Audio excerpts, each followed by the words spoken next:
My apartment was the cheapest rental in the city. Today, I found out why. Nothing is what it seems on Craigslist. Or I should have known. That's on me. Bill came through the door in an ill-fitting black suit that could have fit a donkey. He was a plump man that busted at the seams, his chin still sprinkled from the donut or pastry he'd had for lunch. "Sorry I'm late," he said as he straightened and fixed his belt below his belly. "I had an emergency." People with greasy, slicked-back black hair and seedy disposition are destined to be used car salesmen. Unfortunately, this one was my real estate agent. He took me on a tour through the apartment. It was a rundown place, sure, but nothing out of the ordinary. The ceiling sunk in places, mold saturated the walls and air. It tasted like mossy growth, and things were quite damp. Though it was certainly not deserving of the cheapest place in the city. There was something I wasn't seeing. Bill explained. As you can see," he hobbled around the lounge, making wide gestures. "A couple of things to fix up, obviously. The walls and floorboards creak, the fridge acting up a little strange, a couple of leaks when the rain comes through." I stroked my 5 o'clock shadow pensively. I asked, "I've been sitting on it for a while, Bill. Something doesn't add up, you know? This place is dirt cheap, like dirt cheap." He too fiddled with his beard, freeing some crumbs onto my potential new carpet. He answered, "Get you some new appliances, scrub up the mold, she'll be perfect." I shook my head and answered, "Bill, cut to the chase." I stared at him intensely.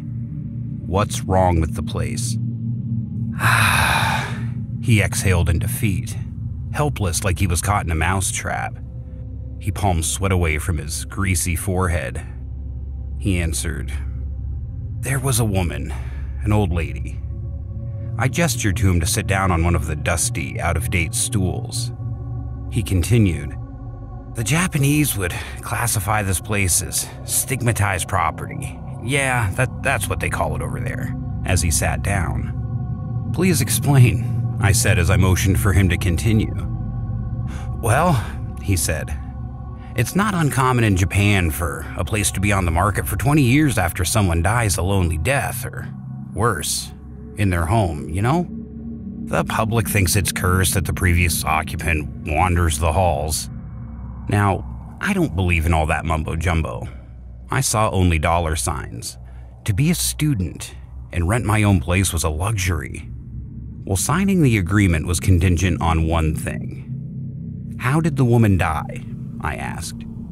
His eyes scanned the carpet for a while, and he gulped almost comically. You don't want to know, chap." I started to say something but trailed off. I thought about it for a while. Maybe he was right. Ignorance is bliss.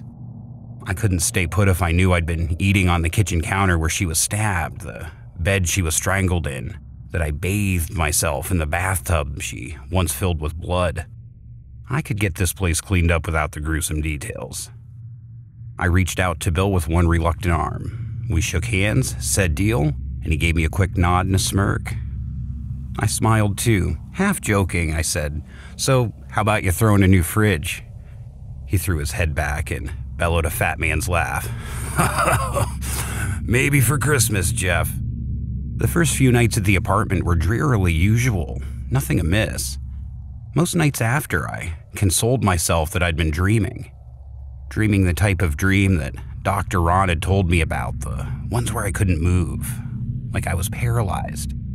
He called them by some fancy, long names and told me to stop sleeping on my back.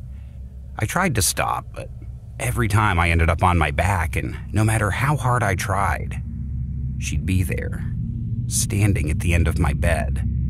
Those are the evenings I would begin to pray for. The nights where I would only see the silhouette of the woman and not hear her.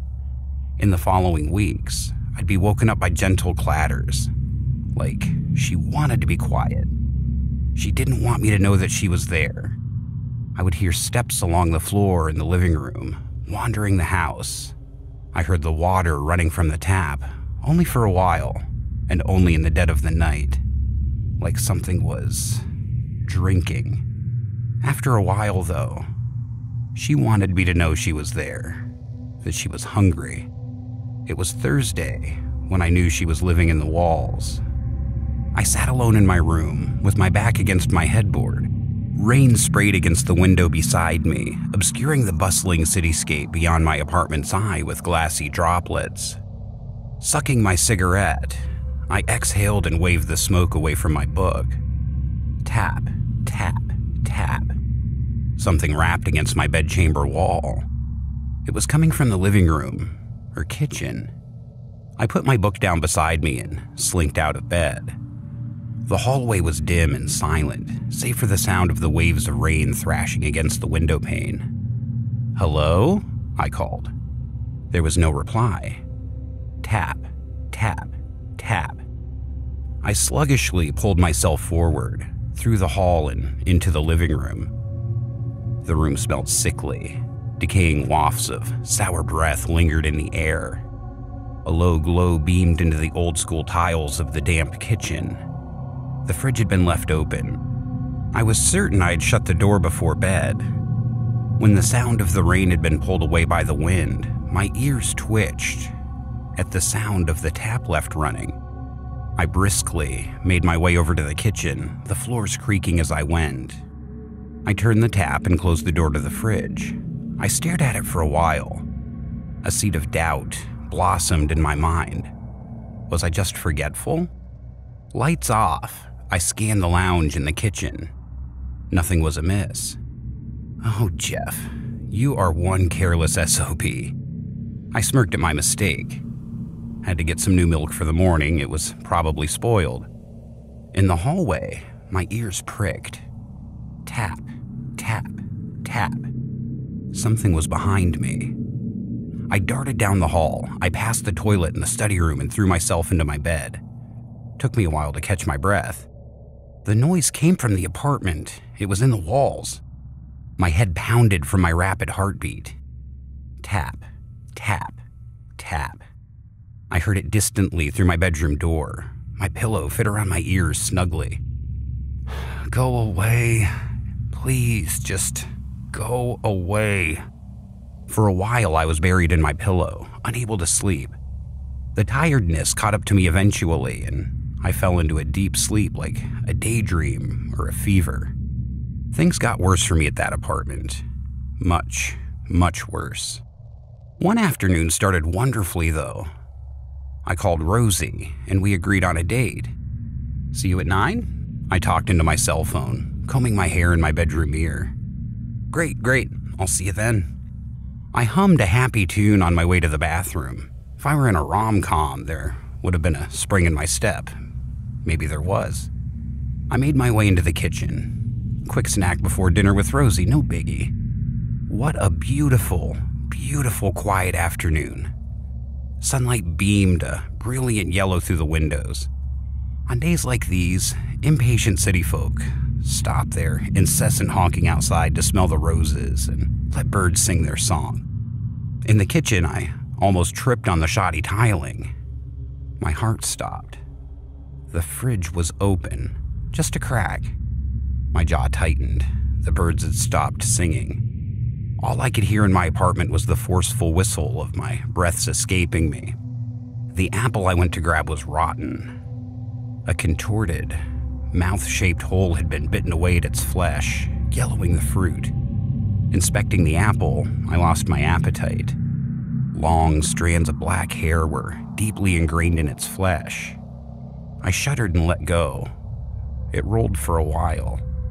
A single broken tooth had found its way out of the apple and onto my floor. That night I called Rosie again. We settled on a movie instead. Make no mistake, I called Bill, my real estate agent, about the place. I think you can guess how that went. I had to take matters into my own hands. A few nights later, I decided to wait for it. I sat in the dark lounge of the apartment, finishing the final chapters of my book. Though, when you wait for these things, they seldom come. They come at you when you least expect. Yawning, I pushed out of my chair and made my way into the kitchen. Some buttered bread, a salad sandwich perhaps. My stomach rumbled. I stopped in my tracks in the middle of the kitchen. Tap. There it was again. How it felt to be afraid in my own home. A distant sound. One long fingernail meeting plastic. Tap. Tap. My hand met the cold metal fridge handle. I didn't want to open the door. I assured my stomach nothing was waiting for me, but my heart didn't get the memo. It was quiet in the apartment again. My eyes shut tight as I inhaled. The handle turned. The fridge's seal peeled open with a stomach-curdling thip. The interior light wasn't on. From standing, I could only poke around the top shelf. It was empty except for a few condiments and rotten vegetables. I swiped one sweaty palm on my leg and bent down to inspect the bottom shelves, rummaging in the cold void of its white shell. It was clean, yet smelled rotten and sour, the trailing scent of a garbage truck. Extending my arm into the unlit fridge, I met something hairy and brittle in the darkness.